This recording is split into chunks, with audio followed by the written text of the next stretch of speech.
Welcome back to part two, people, and this is TUI story time, Cancel Flight Chaos part two. And I said I'll put this out, and it's a Daniela, MJ Bride. Let's get straight into this. Sorry, I reached the 10-minute limit because, like I said, this is an interesting story time about TUI. So, yeah, after then having to get up after I'd probably had about 2.5 hours sleep and then try and get hold of Ocado about my food shop that was being delivered at 9 o'clock and I wasn't going to be there, and trying to explain all that shit. Yeah, I was shattered, to say the least.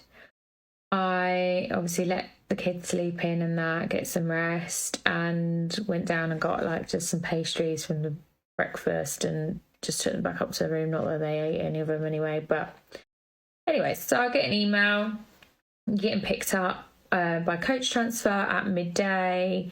And I'm thinking, oh, that's tight. Like, I know it's only 10 minutes from the airport, but still, like, that's going to be tight, whatever.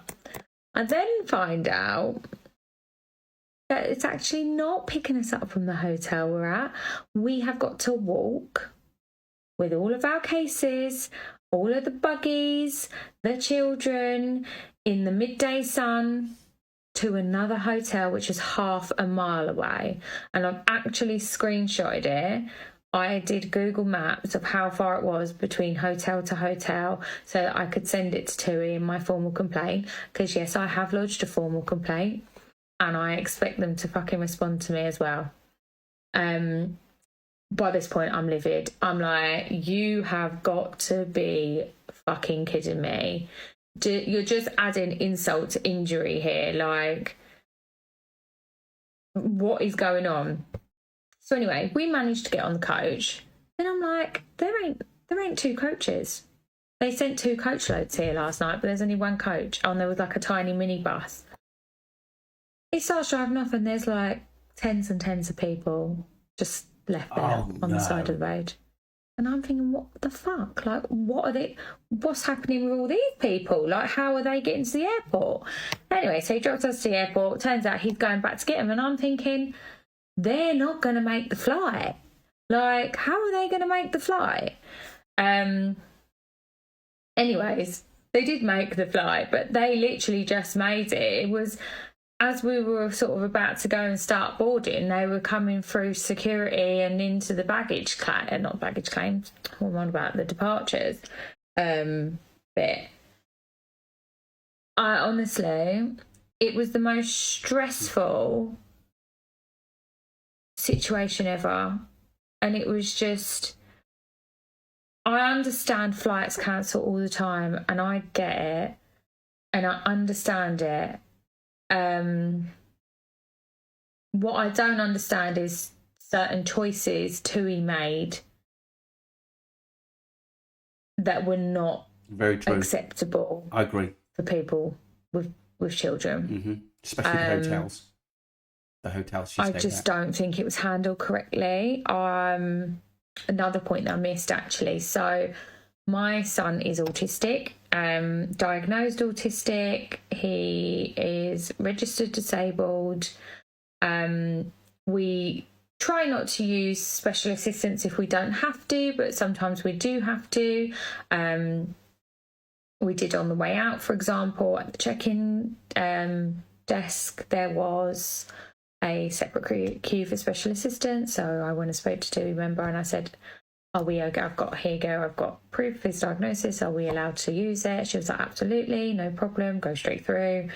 So I tried to communicate with the ground staff at Lanzarote Airport, and I just purely was asking the question that, you know, will people who require special assistance and have disabilities, will they be prioritised? And all I kept getting was, do you need a wheelchair?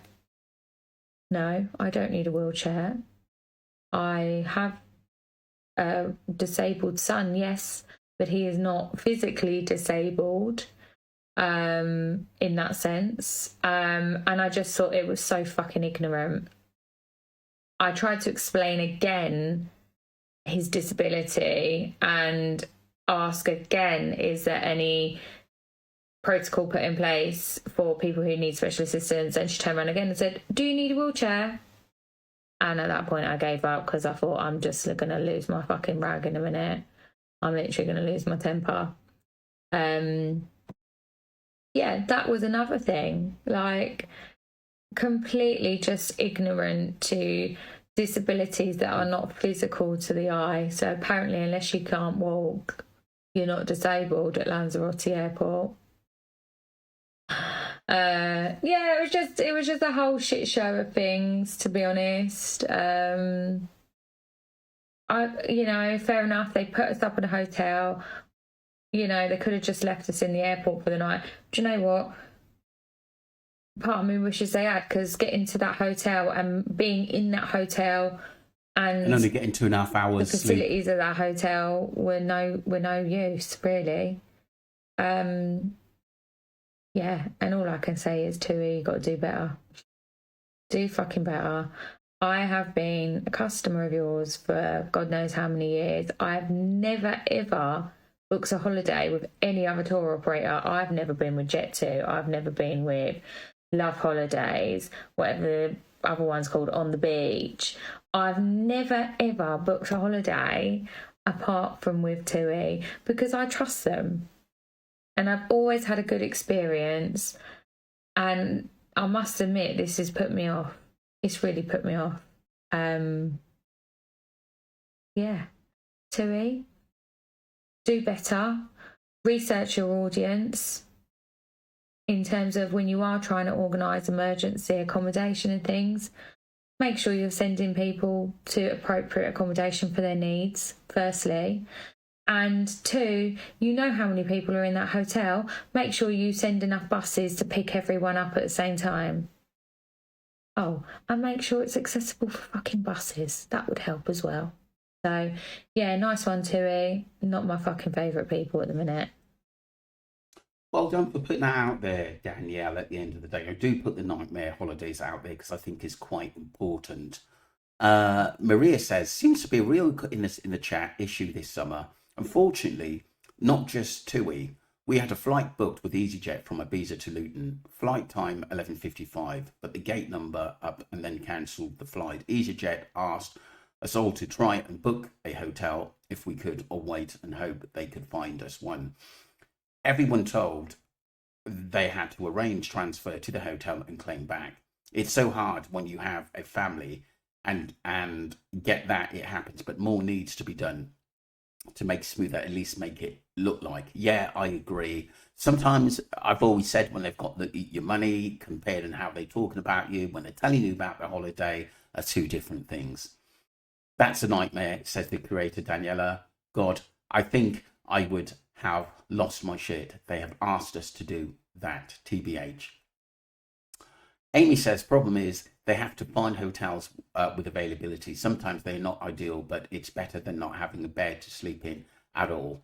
Could have been coordinated better for sure, but there's only so much that can be done with minimal notice. Totally accept that. As I said, I know this happens at the time, but it's just made crap situations a lot worse for families with small children, is my point. Yeah, I definitely agree, and I do get your point there. You'll get £350 per person unless you have booked a free child place.